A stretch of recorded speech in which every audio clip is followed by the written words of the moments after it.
جس طرح لوگ ایک اچھا بیٹا بننا چاہتے ہیں اور جس طرح لوگ ایک اچھا والد بننا چاہتے ہیں، جس طرح لوگ ایک اچھا بھائی بننا چاہتے ہیں، اچھا استاد بننا چاہتے ہیں، اور مجموعی طور پر لوگ ایک اچھا انسان بننا چاہتے ہیں، اپنے ملک کا اچھا شہری بننا چاہتے ہیں، اسی طرح ہر مسلمان کی خواہش ہوتی ہے کہ وہ ایک اچھا مسلمان بھی بنے۔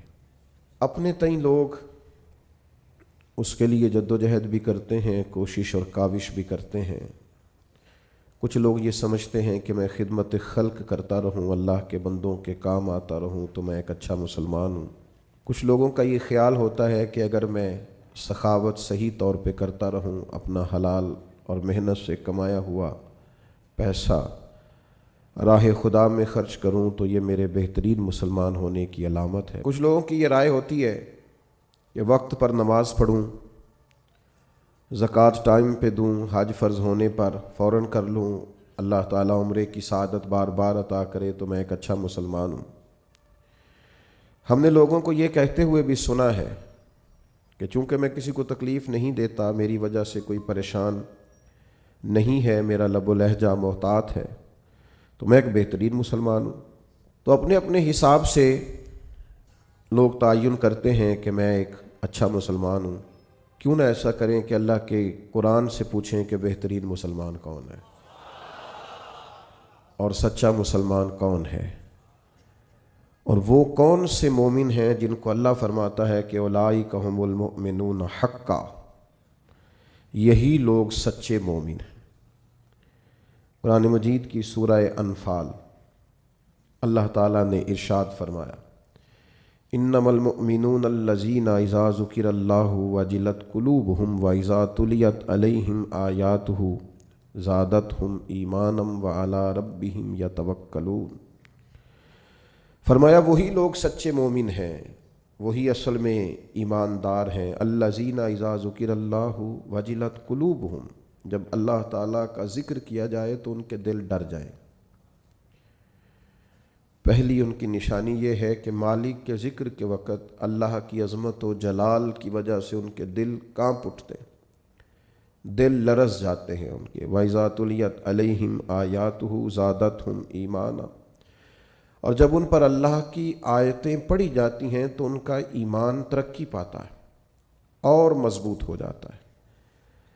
وَعَلَىٰ رَبِّهِمْ يَتَوَكَّلُونَ، اور ان کی تیسری نشانی یہ ہے کہ وہ صرف اپنے رب پر ہی بھروسہ کرتے ہیں۔ پکے اور سچے مومنوں کی چوتھی علامت یہ ارشاد فرمائی کہ الَّذِينَ يُقِيمُونَ الصَّلَاةَ، وہ لوگ جو نماز کو صحیح صحیح ادا کرتے، وَمِمَّا رَزَقْنَاهُمْ يُنْفِقُونَ، اور جو ہم نے انہیں دیا ہے اس میں سے ہماری راہ میں خرچ کرتے ہیں۔ پھر دوبارہ سے سمجھیے گا، فرمایا مومن وہ ہیں کہ اللہ کا ذکر کیا جائے تو ان کے دل ڈرتے ہیں، اللہ کی آیات کی تلاوت کی جائے، قرآن مجید کو پڑھا جائے تو ان کا ایمان ترقی پاتا ہے، وہ اپنے رب پر بھروسہ کرتے ہیں، نماز کو صحیح صحیح ادا کرتے ہیں، جو ہم نے انہیں دیا ہے اس میں سے ہماری راہ میں خرچ کرتے۔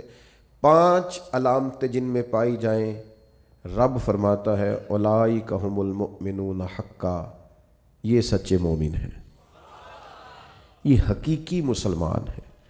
اے اللہ، یہ 5 کام ان لوگوں نے کر لیے، ان 5 کاموں پر انہوں نے استقامت اختیار کر لی، یہ 5 اوصاف، یہ 5 خوبیاں ان لوگوں نے اپنے اندر پیدا کر لی۔ تیرا اعلان کرم ہوا کہ یہ سچے مومن ہے تو انہیں ملے گا کیا؟ تو انہیں عطا کیا کرے گا؟ تو رب کریم نے فرمایا 3 انعام دوں گا میں انہیں۔ یہ 5 صفتیں اپنے اندر پیدا کریں تو 3 انعامات انہیں دیے جائیں گے۔ پہلا انعام یہ ہے کہ لہم درجات عند ربہم، ان کے درجے ان کے رب کے پاس ہیں، انہی کے لیے درجے ہیں ان کے رب کے پاس۔ معنی کیا ہے؟ اللہ دنیا میں بھی عزت عطا فرمائے گا اور آخرت میں بھی عزت عطا فرمائے گا، انہیں درجات ملے۔